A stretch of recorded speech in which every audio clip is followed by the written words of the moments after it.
Hi, hello everyone. Welcome to my channel. This is Gauri. ಇವತ್ತು ನಾವು ದಾವಣಗೆರೆಯಲ್ಲಿರುವಂಥ ಗಾಜಿನ ಮನೆನ ನೋಡೋಣ. ನಮ್ಮದೇನು ಪ್ಲ್ಯಾನ್ ಇರಲಿಲ್ಲ ಗಾಜಿನ ಮನೆಗೆ ಹೋಗೋದು. ಇವನ್ ಗಾಜಿನ ಮನೆ ಗ್ಲಾಸ್ ಹೌಸಿಗೆ ಹೋಗ್ತೀವಿ ಅಂತಲೂ ಗೊತ್ತಿರಲಿಲ್ಲ ನನಗೆ. ದಾವಣಗೆರೆಯಲ್ಲಿ ಜಾತ್ರೆ ಇತ್ತಲ್ಲ, ಜಾತ್ರೆಗೋಸ್ಕರ ಹೋಗಿದ್ವಿ. ಹಾಗೆ ಗ್ಲಾಸ್ ಹೌಸಲ್ಲಿ ಫ್ಲವರ್ ಶೋ ಆಮೇಲೆ ಈ ಥರ ಶೋಸ್ ಎಲ್ಲ ಇದೆ ಅಂತ ಹೇಳಿದ್ರು. ಹಾಗಾಗಿ ಗಾಜಿನ ಮನೆಗೆ ಗ್ಲಾಸ್ ಹೌಸ್ಗೆ ಹೋದ್ವಿ. ಚೆನ್ನಾಗಿದೆ. 15 ಮಿನಿಟ್ಸ್ ತೋರಿಸ್ತಾರೆ,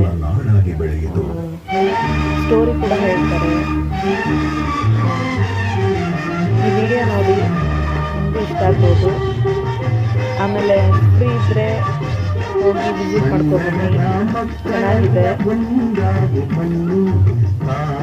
ನಾವು ಕೂಡ ಹೋಗ್ಬಂದ್ವಿ, ಅವ್ರ ಜೊತೆ ಹೋಗಿದ್ದೆ, ಚೆನ್ನಾಗಿದೆ.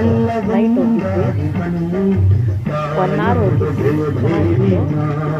Okay, thank you for watching.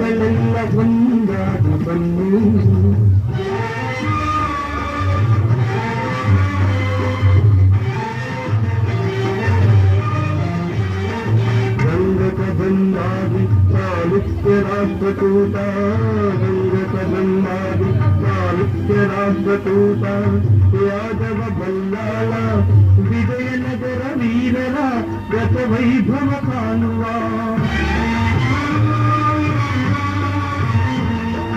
ನವಶಕ್ತಿಯ ತುಂಬುವ ಭುವನೇಶ್ವರಿ ನೀಡುವ ಸಂದೇಶವ ಸಾರುವ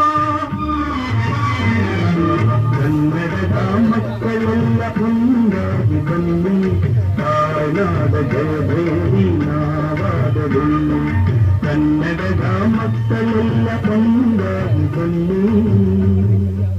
ಇಂತಹ ರಾಜಾದಿರಾಜರ ವೀರ ವನಿತೆಯರ ಇತಿಹಾಸಕ್ಕೆ ಸಾಕ್ಷಿಯಾಗಿ ನಿಂತಿವೆ ರಾಜ್ಯದ ಉದ್ದಗಲಕ್ಕೂ ಇರುವ ಹಲವಾರು ಕೋಟೆಗಳು, ಕೊತ್ತಲುಗಳು, ದೇವಸ್ಥಾನಗಳು, ಪ್ರಾರ್ಥನಾ ಮಂದಿರ, ಮಸೀದಿಗಳು ಹಾಗೂ ಶಾಸನಗಳು. ಚಿತ್ರದುರ್ಗದ ಕಲ್ಲಿನ ಕೋಟೆಯಿಂದ ಹಂಪಿಯ ಕಲ್ಲಿನ ರಥದವರೆಗೆ, ಮೈಸೂರಿನ ಭವ್ಯ ಅರಮನೆಯಿಂದ ಬಿಜಾಪುರದ ಗೋಳ ಗುಮ್ಮಟದವರೆಗೆ ನೋಡಲು ಸಿಗುವ ಹಲವಾರು ತಾಣಗಳು ನಾಡಿನ ಇತಿಹಾಸದ ವೈಭವವನ್ನು ಸಾರುತ್ತವೆ. ಕದಂಬರಿಂದ ಮೊದಲುಗೊಂಡು ಯದುವಂಶದವರೆಗೆ ಬೆಳೆದ ನಾಡು ಅಂದು ಮೈಸೂರು ರಾಜ್ಯವಾಗಿತ್ತು. ನಂತರ 1973ರಲ್ಲಿ ಅದು ಕರ್ನಾಟಕ ರಾಜ್ಯ ಎನಿಸಿಕೊಂಡಿತು. ಇಂದು ರಾಜ್ಯವು 31 ಜಿಲ್ಲೆಗಳನ್ನು ಹೊಂದಿದ್ದು, ಕೊಂಕಣದಿಂದ ಚಿತ್ರದುರ್ಗದವರೆಗೆ, ಬೀದರ್ನಿಂದ ಚಾಮರಾಜನಗರದವರೆಗೆ ಅಖಂಡ ಕರ್ನಾಟಕವಾಗಿ ಬೆಳೆದಿದೆ. ಬಯಲು ಸೀಮೆಯಿಂದ ಮಲೆನಾಡವರೆಗೆ ಹಚ್ಚ ಹಸಿರ ಬೆಟ್ಟ ಕಾಡು, ನದಿ ತೊರೆ, ಕಾಡು ಮೇಡುಗಳನ್ನು ಒಳಗೊಂಡಿರುವ ಒಂದು ರಮ್ಯ ತಾಣ ಕರ್ನಾಟಕ. ಇಲ್ಲಿನ ಪ್ರಕೃತಿ ಸೌಂದರ್ಯಕ್ಕೆ ಮನಸೋಲದವರಿಲ್ಲ. ಇಲ್ಲಿನ ನಿಸರ್ಗವೇ ಕನ್ನಡ ತಾಯಿಗೆ ನಿತ್ಯೋತ್ಸವವನ್ನು ಮಾಡುತ್ತಿದೆ.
ಪ್ರಾಕೃತಿಕವಾಗಿಯೂ ಮಾತ್ರವಲ್ಲದೆ ಧಾರ್ಮಿಕವಾಗಿಯೂ ಕರುನಾಡು ಸರನಾಡು.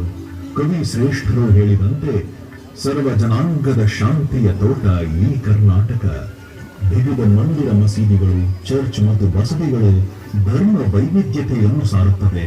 ನಾಡಹಬ್ಬ ದಸರೆಯಾಗಲಿ ಅಥವಾ ಆಯಾ ಧರ್ಮದ ಹಬ್ಬಗಳಿರಲಿ, ಆಚರಣೆ, ಜಾತ್ರೆ, ಪರಿಷೆಗಳಿರಲಿ, ಸರ್ವಧರ್ಮದವರು ಭಾತೃತ್ವದಿಂದ ಒಟ್ಟಾಗಿ ಆಚರಿಸುತ್ತಾರೆ.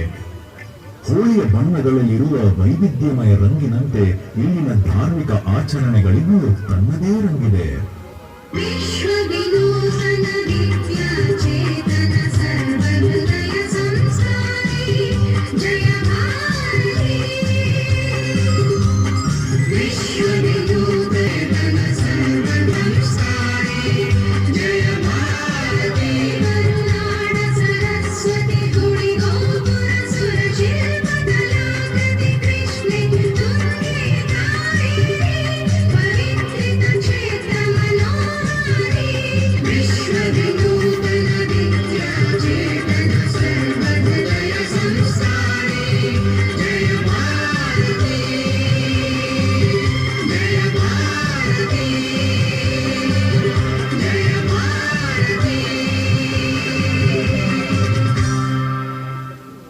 ಇಂತಹ ಪ್ರಕೃತಿ ಎಂತಹವರನ್ನು ಸೋಲಿಸುವಾಗ ಕೃತಿಗಳ ವಿಮಸೂರೆಗೊಳ್ಳದೇ ಇರದು.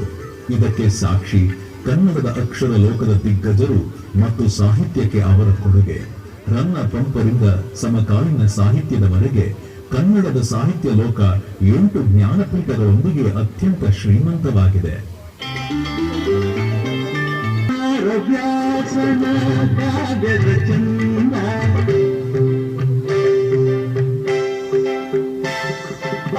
ಕವಿ ಸರ್ವಜ್ಞನ ಪದಗಳಂದ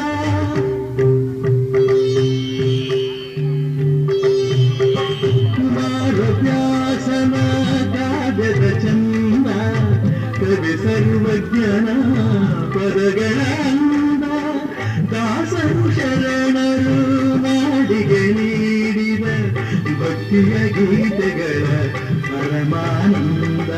ರನ್ನನು ರಚಿಸಿದ ಹೊನ್ನಿನ ನುಡಿಯು, ಪಂಪನು ಹಾಡುವ ಚಿನ್ನದ ನುಡಿಯು, ಕನ್ನಡ ತಾಯಿಯು ನೀಡಿದ ವರವು ಸುಮಧುರ ಸುಂದರ ನುಡಿಯೋ.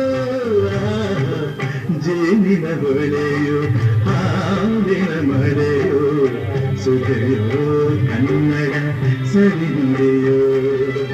ವಾಣಿಯ ವೀಣೆಯ ಸ್ವರಮಾಧುರ್ಯ, ಸುಮಧುರ ಸುಂದರ ನುಡಿಯೋ. ಜೇನಿನ ಹೊಳೆಯೋ ಹಾವಿನ ಮಳೆಯೋ, ಸುಧೆಯೋ ಕನ್ನಡ ಸರಿ ನುಡಿಯೋ. ಸುಧೆಯೋ ಕನ್ನಡ ಸರಿ ನುಡಿಯೋ.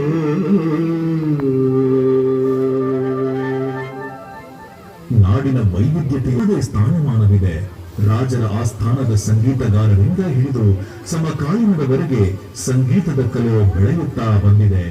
ಕರ್ನಾಟಕ ಶಾಸ್ತ್ರೀಯ ಸಂಗೀತ, ಹಿಂದೂಸ್ಥಾನಿ, ಜಾನಪದ, ಸುಗಮ ಸಂಗೀತ, ಹರಿಕತೆ, ಗಮಕ, ಸಿನಿಮಾ ಸಂಗೀತ, ಹೀಗೆ ಕಾಲಕ್ಕನುಗುಣವಾಗಿ ಸಂಗೀತ ವಿಭಿನ್ನ ರೂಪು ಪಡೆಯುತ್ತಾ ಕರುನಾಡನ್ನು ನಾಡಮಯಗೊಳಿಸಿದೆ. ಸಂಗೀತಕ್ಕೆ ತಕ್ಕಂತೆ ಹೆಜ್ಜೆ ಹಾಕುತ್ತಾ ಕುಣಿಯುವ ನಾಟ್ಯಕ್ಕೆ ತನ್ನದೇ ಪ್ರಾಮುಖ್ಯತೆ ಇದೆ.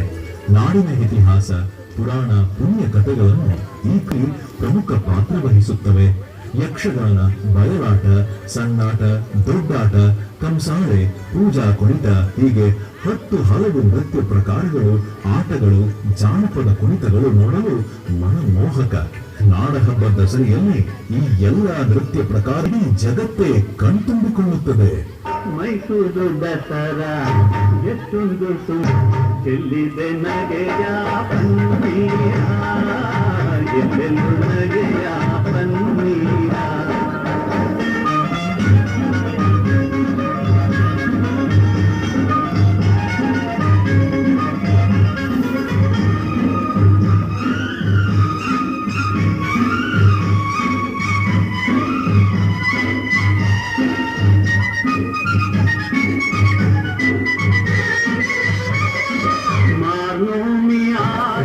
ಪೂಜೆಯ ಮಾಡಿ ಮಾತಾಯ ಚರಣ ದೇವರವನು ಬೇಡಿ, ಮಾನೋಮಿ ಆಯುಧ ಪೂಜೆಯ ಮಾಡಿ ಮಾತಾಯ ಚರಣ ದೇವರವನು ಬೇಡಿ. ಮಕ್ಕಳು ನಾವೆಲ್ಲ ಒಂದಾಗಿ ಕೂಡಿ, ಮಕ್ಕಳು ನಾವೆಲ್ಲ ಒಂದಾಗಿ ಕೂಡಿ ಕೊಂಡಾಡುವ ಬನ್ನಿ ಶುಭ ನವರಾತ್ರಿ. ಮೈಸೂರು ದಸರಾ ಎಷ್ಟೊಂದು ಸುಂದರ, ಚೆಲ್ಲಿದೆ ನಗೆಯ ಪನ್ನೀರ, ಎಲ್ಲೆಲ್ಲೂ ನಗೆಯ ಪನ್ನೀರ.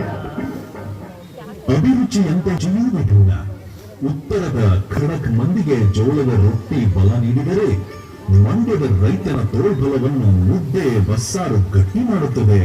ಮಲೆನಾಡಿನ ಚಳಿಗೆ ಬಿಸಿ ಕಡುಬು ನೀರ್ ದೋಸೆ ಮುದ ನೀಡಿದರೆ, ಕಡಲ ತೀರದ ಮಂಗಳೂರಿನಲ್ಲಿ ಕಾಣೆ ದೂತಾಯಿಯಂತಹ ಮೀನಿನ ಖಾದ್ಯಗಳು ಜನರಿಗೆ ಅತ್ಯಂತ ಪ್ರಿಯ. ಇನ್ನು ಮೈಸೂರು ಪಾಕ್, ಧಾರವಾಡ ಪೇಡ ಬಾಯಿಯನ್ನು ಸಿಹಿಯಾಗಿಸಿದರೆ, ಪಾಯಸ ನಾಡಿನೆಲ್ಲೆಡೆ ಮುದ ನೀಡುತ್ತದೆ. ಬೆಳೆದು ಬಂದವರಿಗೆ ಕೋಸಂಬರಿ ಮಜ್ಜಿಗೆ ನೀಡುವುದು ಸಂಸ್ಕೃತಿಯ ಭಾಗವೇ ಸರಿ.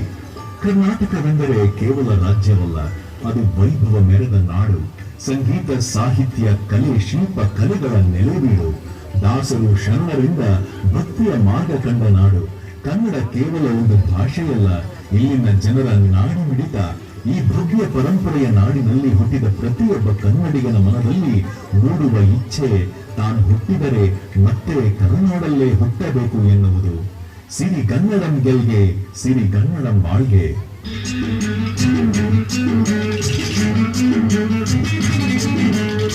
ಹುಟ್ಟಿದರೆ ಕನ್ನಡ ನಾಡ ಹುಟ್ಟಬೇಕು, ಬಿಟ್ಟಿದರೆ ಕನ್ನಡ ಮಣ್ಣ ಮೆಟ್ಟಬೇಕು. ಬದುಕಿಗೆ ಜಟ ಬಂಡಿ, ಇದು ವಿಧಿಯೇ ಶುಭ ಬಂಡಿ. ಬದುಕಿಗೆ ಜಟ ಬಂಡಿ, ವಿಧಿ ಅಲೆದಾಡಿಸುವ ಬಂಡಿ. ಹುಟ್ಟಿದರೆ ಕನ್ನಡ ನಾಡ ಹುಟ್ಟಬೇಕು, ಬಿಟ್ಟಿದರೆ ಕನ್ನಡ ಮಣ್ಣ ಮೆಟ್ಟಬೇಕು.